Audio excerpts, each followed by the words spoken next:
Hi everyone, welcome to Manhwa Dove. Our new release today is the first chapter of Sigrid. Remember to like, subscribe, and comment. It really means a lot to us and helps us to see which stories we should continue to recap. A knight is someone who is completely loyal and devoted to the country they serve, also known as the Sword of the Emperor. They follow only their lord's direction and brings honor to his home. But the real truth is that knights are nothing like the tales of old.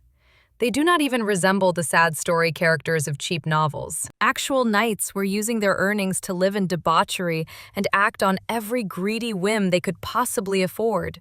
The mighty hands that should have been endlessly protecting honor and integrity were instead clamoring for power and higher positions. Oftentimes, they merely used the title of knight to fit in with nobility and aristocratic situations. The knighthood itself became nothing but a job. But in those ruins existed something that was almost too good to be true. The Silver-White Knight, Sigrid Ankertna. When one reaches the highest level of swordsmanship, they develop the ultimate aura of master. Sigrid Ankertna was the first female swordsmaster. The emperor kept an eye on Sigrid and appointed her his personal knight guard. She swore her loyalty and faith to only the emperor alone. For this reason, she became a harsh defender of the emperor's will. She gave no pardon for even the smallest of crimes. She followed the will of the emperor. No matter what, fires raged. Innocents were massacred indiscriminately. No citizen was safe. She walked through the ruins. The other soldiers whispered their discontent, even if it was the emperor's orders. They believed her to have no emotions. Sigrid Ankertna was a flawless knight, but no one could ever understand her motivations, especially those who were not part of the knightage. They called her a stubborn sword, while others mockingly referred to her as the emperor's dog. But none of this bothered Sigrid Ankertna. She truly believed in her oath as a knight. If it was for the emperor, she would become a useful pawn.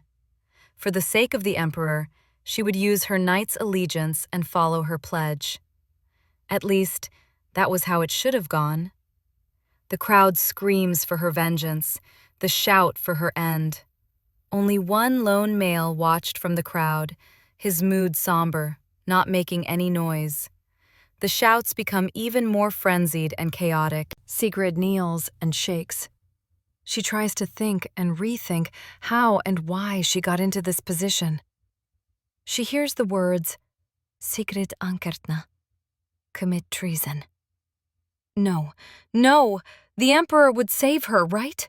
The emperor would find her to be innocent.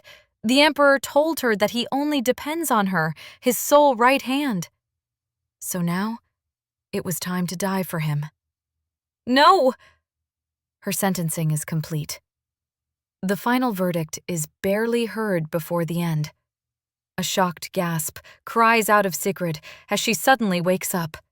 She hacks and coughs, holding her throat, shaking. Her silver hair sits in disarray. She continues holding her neck, making sure that it's still attached.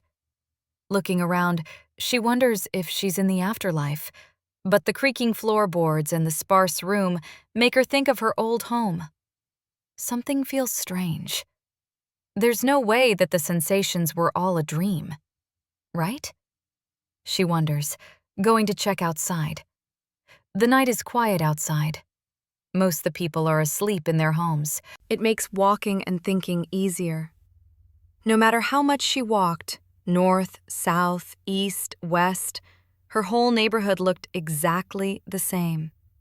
From the smells in the air to the back alleys, everything felt so real to her. How could the afterlife feel so real?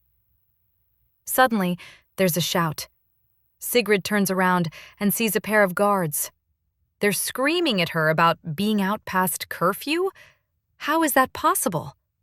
The guards detain her and tell her that she's coming with them. Then, something strange occurs. Back at the guard station, the captain of the guard that she knew was also standing in front of her. He looks confused at why she's walking around at night.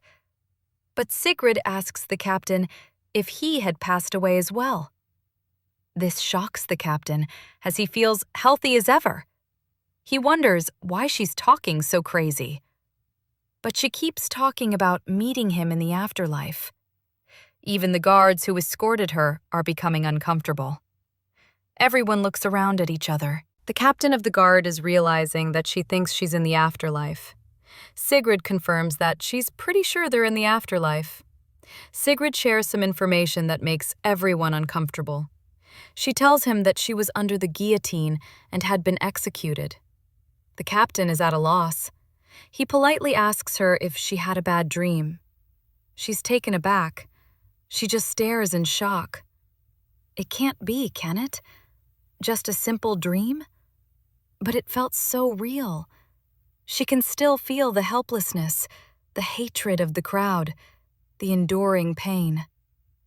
It occurs to the captain that this is Miss Unkertna. She is an honorable knight who never jokes or even touches alcohol. He is seriously concerned and questions Sigrid again, because there is no way that same Sigrid is now telling stories of guillotines.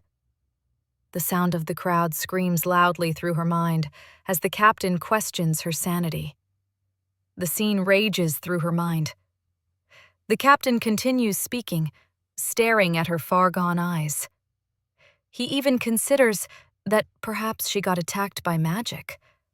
If that's the case, then she definitely needs helps.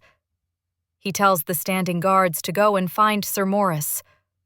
The name gets through Sigrid's trance-like state. She questions the captain. Morris? Shouldn't he be on vacation?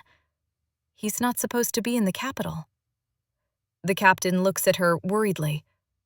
He tells her that she and Morris are in the second order of knights. No one is on vacation. How is that possible? Sigrid just stares at the captain for a few seconds. The second order of knights? With Morris? That would be 5 years ago. With that, Sigrid comes to her senses. She's not in the afterlife. Wow, what a cliffhanger. What do you think will happen to Sigrid next? We hope you liked this first chapter, everyone. Please remember to like, subscribe, and comment. This will notify you as soon as we release, and this will also allow us to see which manhwa you would like to see recapped next. Based on your feedback, we'll either continue stories or find new ones for you to enjoy.